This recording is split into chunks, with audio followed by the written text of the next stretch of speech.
Hello बच्चों, how you all. I hope all are fit and fine.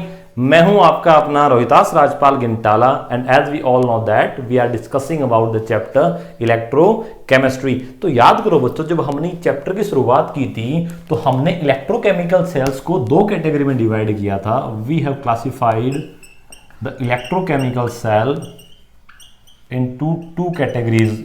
Electrochemical cells की हमने बच्चों दो कैटेगरी बनाई थी। One is the galvanic cell and second one is the electrolytic cell. One is the galvanic cell and second one is the electrolytic cell. और वहां पर बच्चों हमने ये भी डिस्कस किया था that the galvanic cells are the one which convert chemical energy into electrical energy, and in the case of electrolytic cells, the cells which convert electrical energy into chemical energy. ये दो category थी बच्चों broadly जो हमने classify की थी। किसकी? जो हमने क्लासिफाई किया था इलेक्ट्रोकेमिकल सेल को। हमने इलेक्ट्रोकेमिकल सेल को ब्रॉडली दो कैटेगरी में डिवाइड किया था बच्चों। One is the galvanic cell, another one is the electrolytic cell. और हमने बात की थी that galvanic cells are the one which convert chemical energy into electrical energy, and in the case of electrolytic cells these are the one which convert electrical energy into chemical energy. अब बच्चों इस chapter में यहां तक हमने काफी सारी बातें कर ली है अबाउट द गैल्वेनिक सेल्स। काफी बातें हमने इसके बारे में कर ली है। कुछ और बातें भी हैं अबाउट द गैल्वेनिक सेल्स जो हम आगे आने वाली क्लासेस में डिस्कस करेंगे।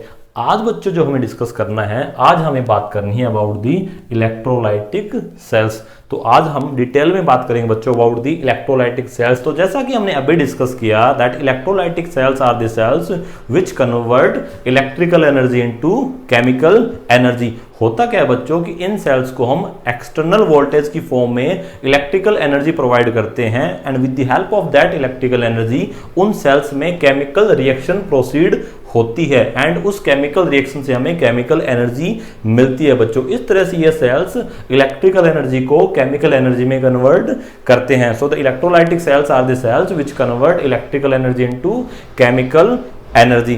क्लियर? अब ये किस तरह से होता है बच्चों प्रोग्राम, इसकी हम बात करते हैं। हम एक एग्जांपल लें कि हमारे पास एक सेटअप है बच्चों, एक सेटअप है हमारे पास जहां पर हमने दो इलेक्ट्रोड दे रखे हैं।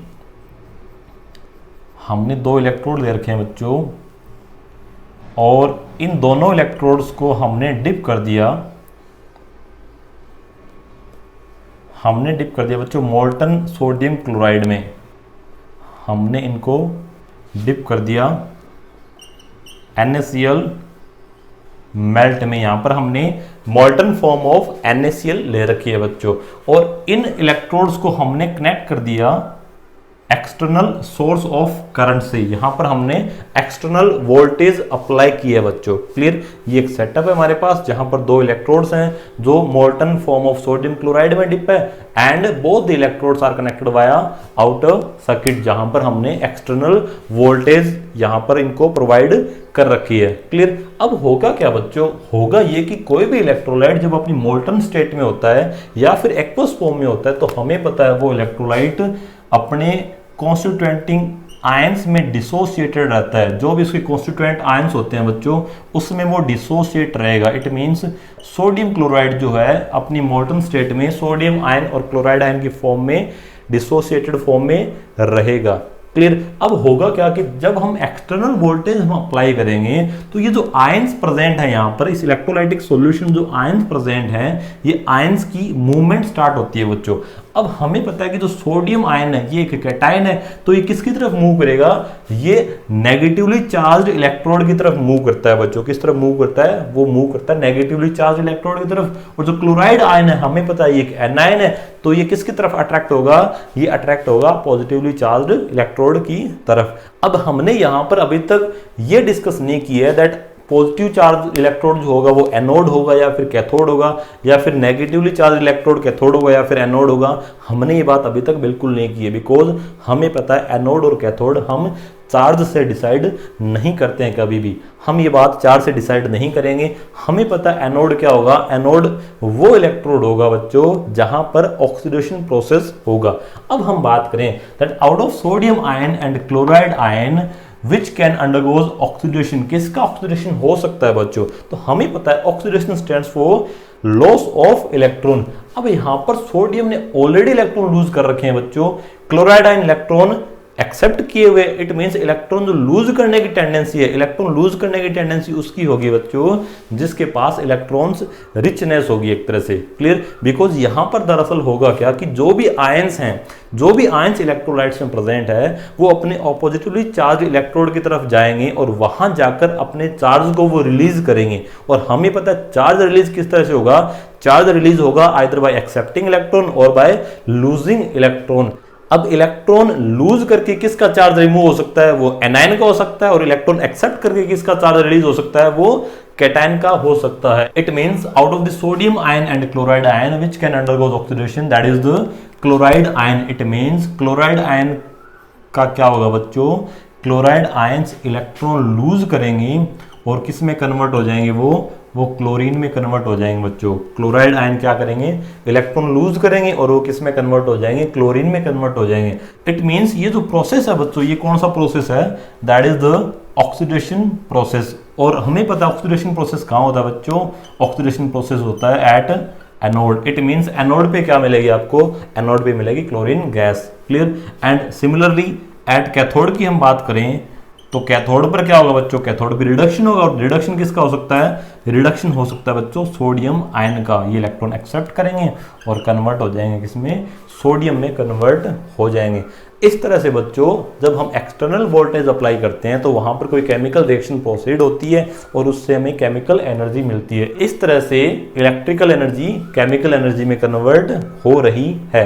अब ये जो प्रोसेस है बच्चों, ये जो कंप्लीट प्रोसेस है, इस प्रोसेस को इन शॉर्ट हम बोलते हैं इलेक्ट्रोलिसिस। क्या बोलते हैं हम? इस प्रोसेस को हम बोल देंगे इलेक्ट्रोलिसिस। जहां पर इलेक्ट्रोलाइट्स में जब हमने करंट फ्लो किया तो जो डिफरेंट इलेक्ट्रोड्स थे वहां पर आकर इलेक्ट्रोलाइट्स के जो आयंस हैं, इलेक्ट्रोलाइट्स है, वो आकर क्या हो रहे हैं? वो डिपॉजिट हो रहे हैं आकर किसमें? इलेक्ट्रोलिसिस में। तो इस प्रोसेस को हम इन शॉर्ट क्या बोल देते हैं? इस प्रोसेस को हम बोल देते हैं इलेक्ट्रोलिसिस। क्लियर? अब यहां से बच्चों हम इलेक्ट्रोलिसिस प्रोसेस को आगे प्रोसीड करेंगे। आगे हम जो भी बातें करेंगे, जो भी डिस्कशन करेंगे, वो किसके नाम से करेंगे? वो हम करेंगे इलेक्ट्रोलिसिस के नाम से। बिकॉज हमें पता है इलेक्ट्रोलिसिस प्रोसेस कहां हो रहा है बच्चों? इलेक्ट्रोलिसिस प्रोसेस हो रहा है इन दी इलेक्ट्रोलाइटिक सेल्स। क्लियर? तो यहां से जितने भी डिस्कशन होंगी वो सारी इलेक्ट्रोलिसिस के नाम से होंगी। तो यहां से शुरुआत करते हैं बच्चों। First of all let's define the process electrolysis. So we can define the process of electrolysis as the process of decomposition of the electrolyte by passes of electricity through its aqueous solution is known as electrolysis. The process of decomposition of the electrolyte by the passes of electricity through its aqueous solution is known as electrolysis. यानी बच्चों यहाँ पर जब हम electricity pass करेंगे किसी भी electrolyte से तो जो इलेक्ट्रोलाइट है वो क्या हो जाएगा? वो डिपॉजिट हो जाएगा। इस प्रोसेस को हम क्या बोल रहे हैं? इस प्रोसेस को बोल रहे हैं हम इलेक्ट्रोलिसिस। क्लियर? तो यहां पर बच्चों जब हम बात करें द मैकेनिज्म ऑफ इलेक्ट्रोलिसिस, तो जो मैकेनिज्म ऑफ इलेक्ट्रोलिसिस की बात की जाएगी तो जैसा कि हमने अभी थोड़ी देर पहले डिस्कस किया था कि इलेक्ट्रोलिसिस में दरअसल होगा क्या कि जिस भी इलेक्ट्रोलाइट का हमें इलेक्ट्रोलिसिस करवाना है उस इलेक्ट्रोलाइट को उसकी मोल्टन स्टेट या फिर उसकी एक्वस फॉर्म में हम लेकर चलेंगे। उसकी एक्वस फॉर्म या मोल्टन फॉर्म में हम इलेक्ट्रोड्स डिप करेंगे बच्चों and with the help of these electrodes हम वहां पर कोई एक्सटर्नल वोल्टेज अप्लाई करते हैं, हम इलेक्ट्रिकल एनर्जी प्रोवाइड करते हैं वहां पर। अब होगा क्या बच्चों कि जब हमने इलेक्ट्रोलाइट की मोल्टन फॉर्म ले रखी है या फिर उसकी एक्वस फॉर्म ले रखी है तो हमें पता है कि कोई भी इलेक्ट्रोलाइट अपनी मोल्टन स्टेट या फिर अपनी एक्वस फॉर्म में वो अपने कॉन्स्टिट्यूटिंग आयंस में क्या रहता है? अपनी कॉन्स्टिट्यूटिंग आयंस की फॉर्म में वो डिसोसिएटेड रहता है। और जब हम एक्सटर्नल वोल्टेज अप्लाई करते हैं तो वहां पर कुछ रिएक्शंस प्रोसीड होती हैं बच्चों, और रिएक्शन जब प्रोसीड होंगी तो आपको इलेक्ट्रोड्स पर कुछ डिपोजिशन मिलता है। और यही प्रोसेस क्या है बच्चों? यही प्रोसेस आपका इलेक्ट्रोलिसिस। तो कुछ इस तरह से बच्चों इलेक्ट्रोलिसिस का जो प्रोसेस है वो प्रोसीड होता है। क्लियर? अब हम बात करते हैं बच्चों about the laws of electrolysis. About the laws of electrolysis, तो बच्चों there are certain laws which governs the process of electrolysis, और उसके बारे में बात की थी बच्चों माइकल फैराडे साहब ने। तो फैराडे ने जब ये लॉज एक्सप्लेन किए थे तो ये जो लॉज हैं वो उनके नाम पे ही आ जाते हैं। These are the Faraday's law of electrolysis. These are the Faraday's law of electrolysis. And बच्चों फेराडेज लॉ हमारे पास दो हैं। We have the two laws of Faraday's of electrolysis.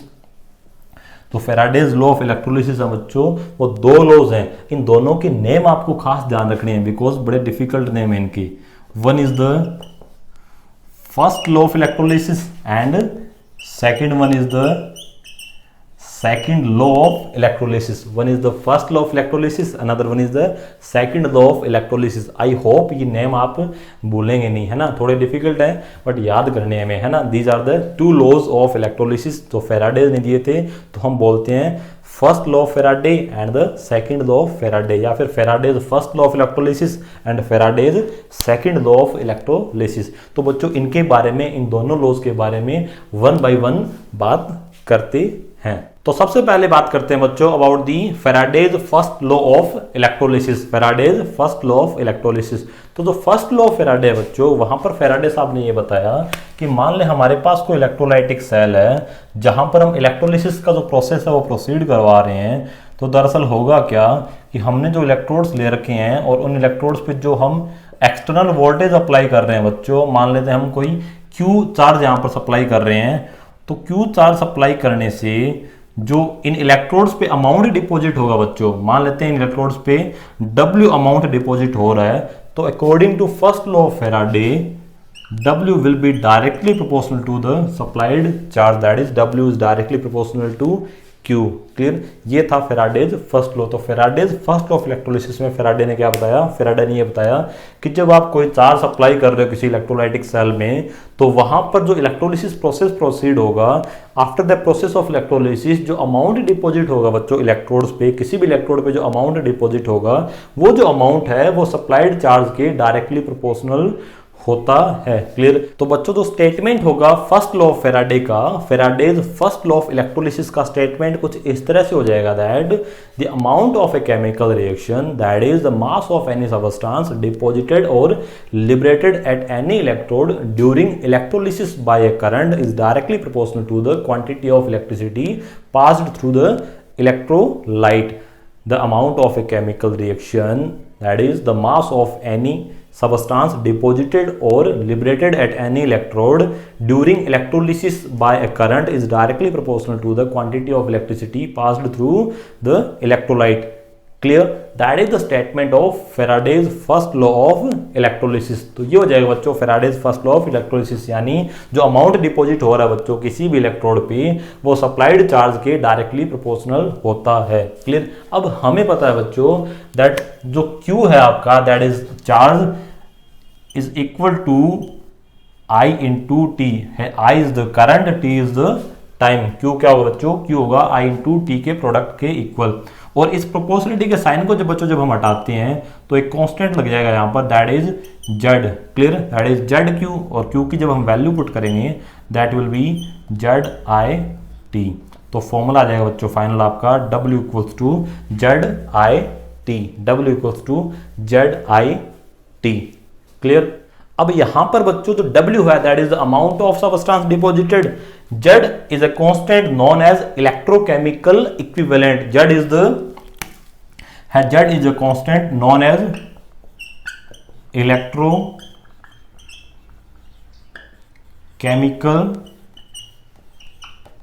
Equivalent. Z एक कांस्टेंट है बच्चों जिसको बोला गया है electrochemical equivalent. I is the current, T is the time. अब यहां पर बच्चों जो एक कांस्टेंट दे रखा है हमने दैट इज Z, जिसको हमने इलेक्ट्रोकेमिकल इक्विवेलेंट बोला है, इसको हम कुछ इस तरह से डिफाइन कर सकते हैं that if I equals to 1 ampere and T equals to 1 second, it means हमने 1 एम्पियर करंट 1 सेकेंड तक पास किया, then W will be equal to Z। It means Z क्या है बच्चों, Z एक तरह से अमाउंट ऑफ सबस्टेंस ही है। कब, जब हमने 1 एम्पियर करंट पास किया 1 सेकेंड तक, तो जो अमाउंट डिपॉजिट हुआ बच्चों वही क्या आपका, वही है इलेक्ट्रोकेमिकल इक्विवेलेंट। तो बच्चों we can define the electrochemical equivalent as the mass of the substance deposited when 1 ampere of current is passed for 1 second, that is the quantity of electricity equal to 1 coulomb is passed then the amount deposited is known as electrochemical equivalent. Clear? यानी बच्चों जब हम 1 ampere current pass करेंगे 1 second तक, 1 ampere into 1 second also known as 1 coulomb because Q equals to IT. It means we can say that जब हम 1 coulomb charge पास करेंगे बच्चों, जब हम 1 coulomb इलेक्ट्रिसिटी पास करेंगे तो जो अमाउंट डिपॉजिट होगा वही क्या होगा आपका, वही होगा बच्चों इलेक्ट्रोकेमिकल इक्विवेलेंट. क्लियर? अब बच्चों यदि Z के फॉर्मूला देने की हम बात करें तो Z का फॉर्मूला हो जाएगा Z equals to E by F. Z क्या होता है बच्चों? Z होता है E बाय एफ. यहां पर E जो है वो आपका equivalent weight, E is the equivalent weight and F is the Faraday's constant.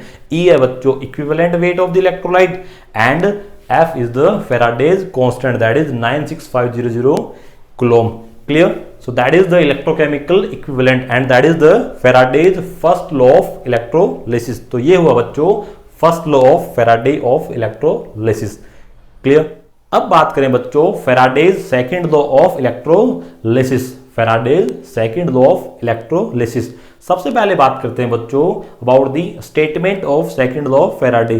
तो बच्चों सेकंड लॉ ऑफ फेराडे था, उसकी स्टेटमेंट की अगर हम बात करें तो the statement of second law of Faraday is that when the same quantity of electricity is passed through the solutions of different electrolytes connected in a series, the masses of the substances produced at the electrodes are directly proportional to their equivalent weight.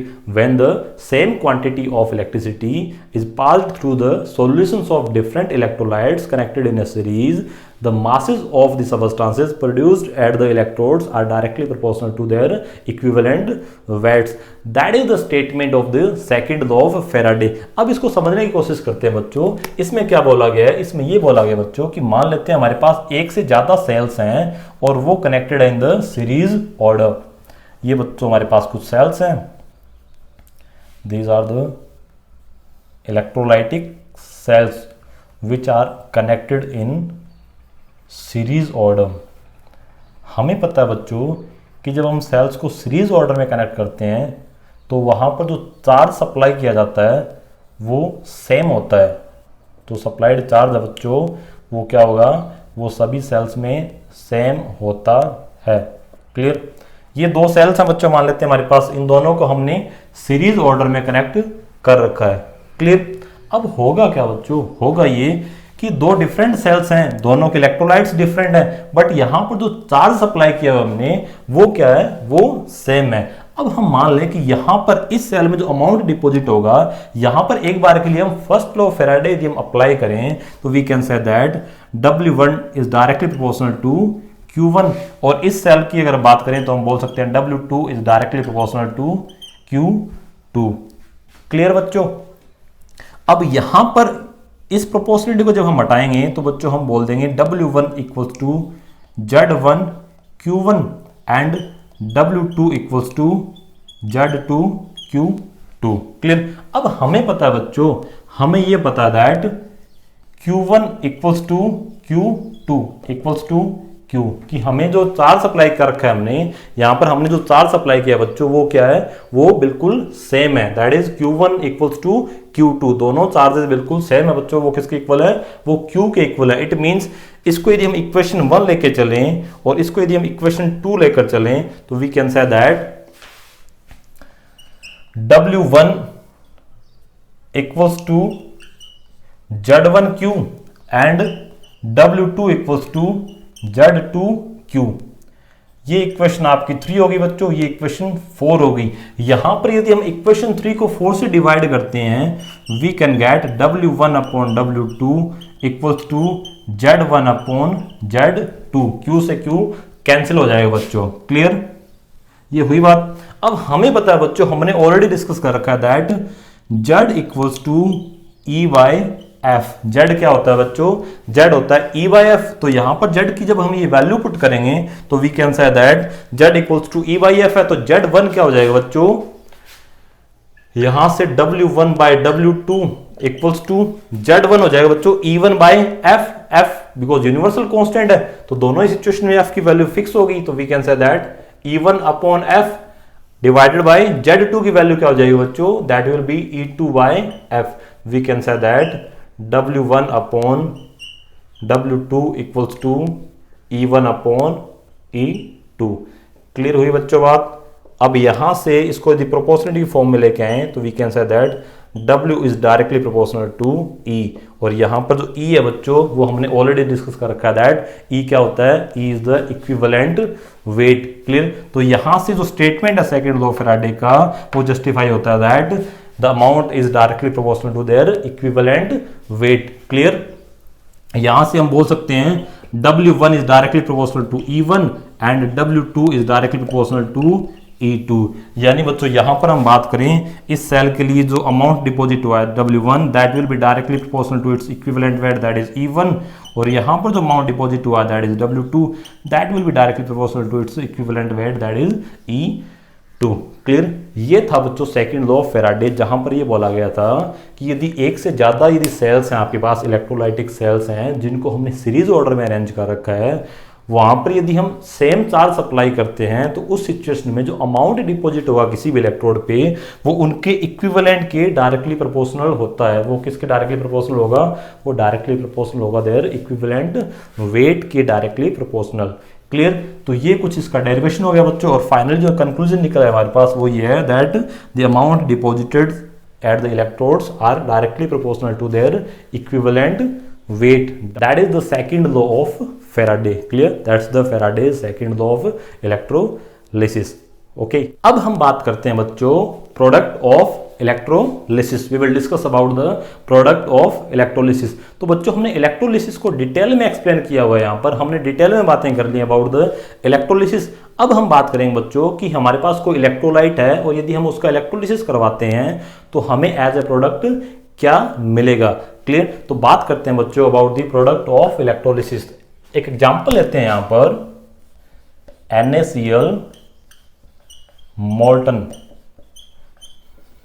हमने example लिया बच्चों NaCl molten, यानी हमने NaCl की fused form ली हुई है बच्चों, और उसका यदि हम इलेक्ट्रोलिसिस करवाते हैं तो हमें क्या प्रोडक्ट मिलेगा उसकी बात करते हैं। तो बच्चों हमें पता है कि कोई भी इलेक्ट्रोलाइट यदि मोल्टन स्टेट में होगा या फिर वो अपनी एक्वस फॉर्म में होगा तो सबसे पहले वो क्या होगा बच्चों, first of all that electrolyte will be dissociated into its constituting ions। it means sodium chloride will be dissociated into sodium ion and chloride ion।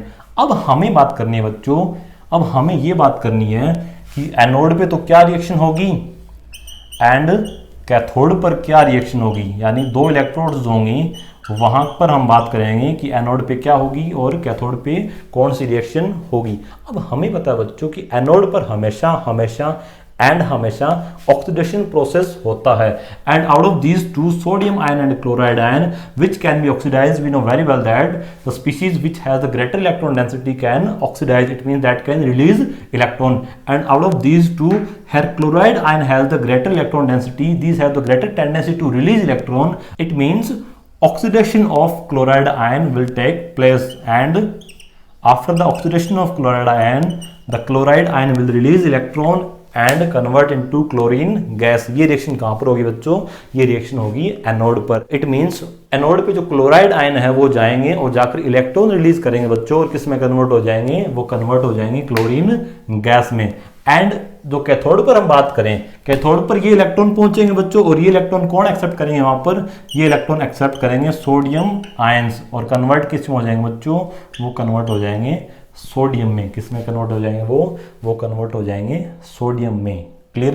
तो ये मिले आपको प्रोडक्ट बच्चों। तो कैथोड पर हमें मिला, कैथोड पर मिली क्लोरीन गैस, एंड एनोड पे क्या मिल गया बच्चों आपको, एनोड पे मिल गया sodium. Clear. So these are the product of molten NaCl। these are the product of electrolysis of molten sodium chloride। at anode chlorine gas is liberated and at cathode sodium is deposited। clear, that's the electrolysis of molten NaCl। अब एक example हम और लेते हैं बच्चों to know the product of electrolysis, and the second example is the aqueous sodium chloride. बच्चों जब हम एक्वस सोडियम क्लोराइड का इलेक्ट्रोलिसिस करवाते हैं तो उस सिचुएशन में क्या प्रोडक्ट फॉर्म होंगी बात करते हैं। तो हमें पता है बच्चों सबसे पहले सोडियम क्लोराइड किस में डिसोसिएट होगा बच्चों, सोडियम क्लोराइड जब एक्वस में हम डालेंगे तो that will B dissociated into sodium ion and chloride ion. ये किस में डिसोसिएट होगा बच्चों, ये सोडियम आयन और क्लोराइड आयन में डिसोसिएट होगा। क्लियर। अब यहां पर इस इलेक्ट्रोलाइटिक सॉल्यूशन में आपके पास सोडियम आयन है, क्लोराइड आयन है एंड H2O प्रेजेंट है वहां पर। क्लियर। अब हम यदि बात करें, अब हम यदि ये बात करें कि H2O यदि है उसके यदि हम डिसोसिएशन मान के चलें, हमें पता है H2O काफी वीक इलेक्ट्रोलाइट है, ये यूजुअली डिसोशिएट होता नहीं है, बट फिर भी यदि हम इसको डिसोशिएट करें तो ये किस में डिसोशिएट होगा बच्चों, that will B dissociated into H+ and OH negative ions.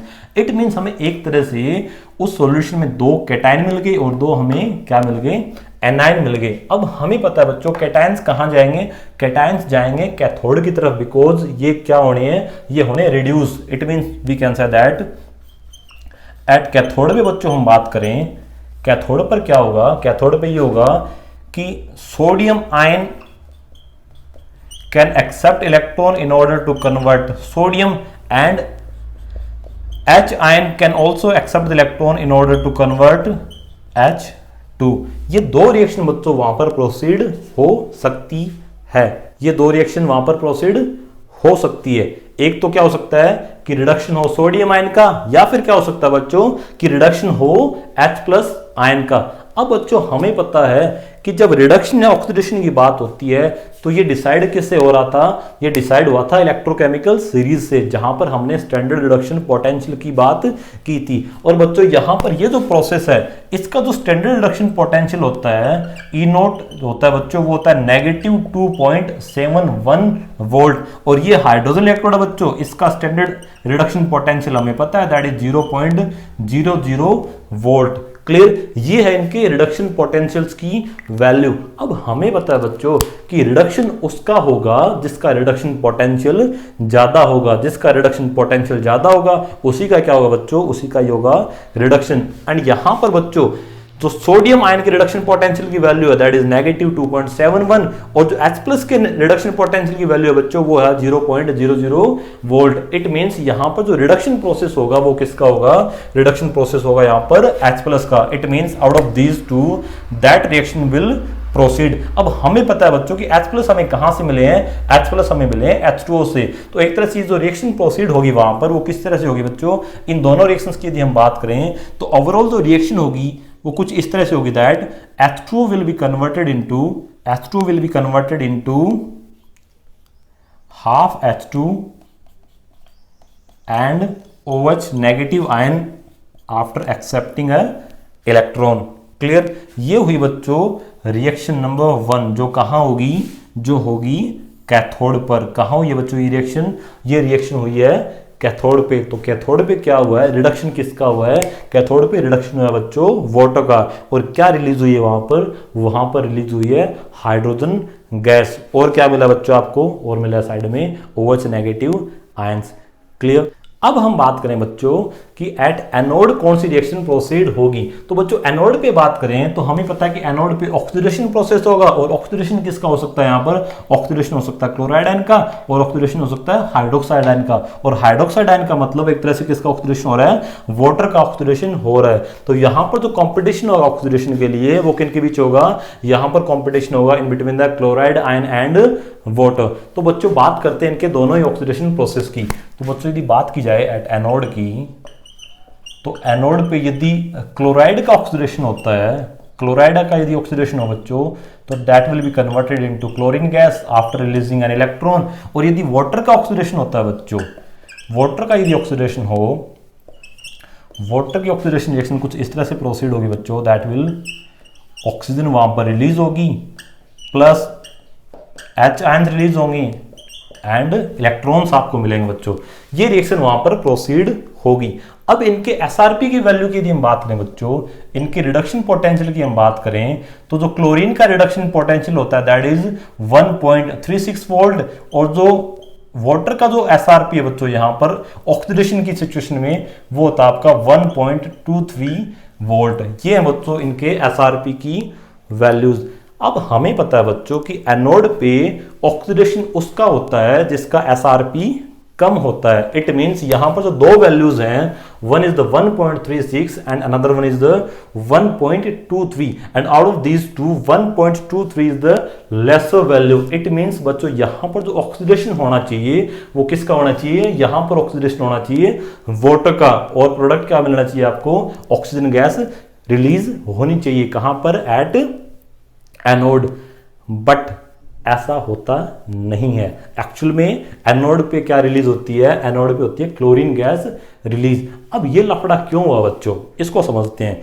यहां पर दरअसल होता क्या है, ऑक्सीजन का ओवर वोल्टेज बीच में आ जाता है। अब ओवर वोल्टेज एक नई टर्म आई है। ओवर वोल्टेज को एक बार ब्रीफली समझने की कोशिश करते हैं कि होता क्या है बच्चों, दरअसल कि यहां पर हमें दिख रहा है कि इसको ऑक्सीडाइज होने के लिए 1.23 वोल्ट की रिक्वायरमेंट है। इसको कितना वोल्टेज चाहिए, 1.23 वोल्टेज चाहिए to be oxidised.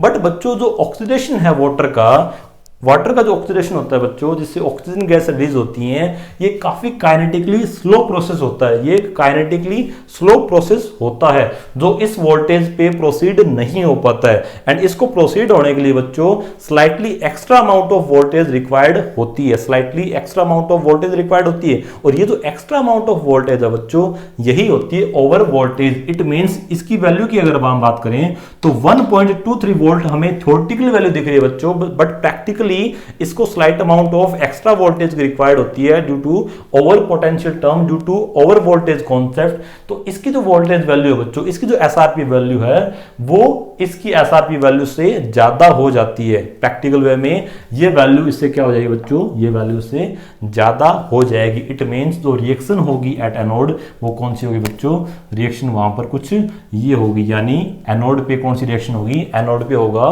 Oxidation of chloride ion. Clear. Cathode पे क्या हुआ था बच्चों, कैथोड पे हुआ था reduction of water, and anode पे क्या होगा, एनोड पर होगा बच्चों oxidation of chloride ion. Clear. तो ये दो रिएक्शन बच्चों आपको मिलती है।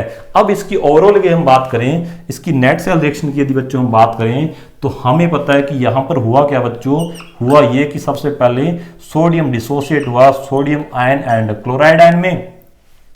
एट एनोड की बच्चों हम बात करें तो एट एनोड कौन सी रिएक्शन हुई, एनोड पे रिएक्शन हुई बच्चों क्लोराइड आयन का ऑक्सीडेशन, और क्लोराइड आयन किस में कन्वर्ट हुआ, क्लोराइड आयन कन्वर्ट हुए बच्चों क्लोरीन गैस में after releasing electron. And at cathode की बच्चों अगर हम बात करें, कैथोड पे कौन सी रिएक्शन हुई, कैथोड पे रिएक्शन हुई बच्चों reduction of water. It means यहां पर हुआ बच्चों H2O ने इलेक्ट्रॉन एक्सेप्ट किया और कन्वर्ट हुआ बच्चों ये half H2 plus overs negative ions, half H2 plus overs negative ions. Clear. ये रिएक्शन बच्चों प्रोसीड होती है। अब यहां से यदि हम ओवरऑल रिएक्शन निकालने की बात करें, यहां से बच्चों यदि हम ओवरऑल रिएक्शन निकालें तो ओवरऑल रिएक्शन क्या आ जाएगी बच्चों, ओवरऑल रिएक्शन को देखते हैं। इन सबको यदि हम सम करें तो यहां से क्या आएगा बच्चों, सबको यदि सम अप करते हैं तो NaCl प्लस H2O, यहां पर बच्चों आपके पास है sodium ion, that is sodium ion plus chloride ion, chloride ion cancel out हो जाएंगे बच्चों। आपके पास क्या है, हाफ Cl2 है, half H2 and OH negative ions हैं। आपके पास OH नेगेटिव आयंस हैं, आपके पास हाफ H2 है बच्चों एंड हाफ Cl2 है। क्लियर। तो ये हो गई बच्चों ओवरऑल रिएक्शन, जहां पर आपको एनोड पे मिली क्लोरीन गैस एंड कैथोड पे रिलीज हुई बच्चों हाइड्रोजन गैस। एनोड पे मिलती है क्लोरीन गैस एंड कैथोड पर मिलती है बच्चों hydrogen gas. Clear. That is the product of electrolysis of NaCl aqueous. These are the product of electrolysis of aqueous sodium chloride, जहां पर आपको एनोड पे मिली है क्लोरीन गैस एंड कैथोड पे मिली है बच्चों हाइड्रोजन गैस। और इलेक्ट्रोलाइटिक सॉल्यूशन की अगर हम बात करें तो वहां पर आपको मिले बच्चों sodium ion and hydroxide ion. एक तरह से वहां पर क्या मिल रही है आपको, वहां पर मिल रहा है बच्चों NaOH। क्लियर। तो यहां पर एक क्वेश्चन ये बनता है कि जैसे जैसे इसका इलेक्ट्रोलिसिस प्रोसीड करवाएंगे बच्चों, इलेक्ट्रोलिसिस जैसे जैसे प्रोसीड करवाएंगे तो जो इलेक्ट्रोलाइटिक सॉल्यूशन है उसके पीएच पे क्या फर्क पड़ेगा। तो जैसा कि हम देख पा रहे हैं OH नेगेटिव आयंस मिल रहे हैं बच्चों, इट मीन सॉल्यूशन बेसिक होता जा रहा है। तो वी कैन से दैट कि पीएच वहां पर क्या होती जाएगी, पीएच वहां पर इंक्रीज होती जाएगी। क्लियर। तो ये हुई बच्चों बातें about the electrolysis, Faraday's law and product of electrolysis. तो आज की इस क्लास को बच्चों यहीं रोकते हैं, मिलते हैं अगली क्लास में। Till then have a good day, bye bye, take care.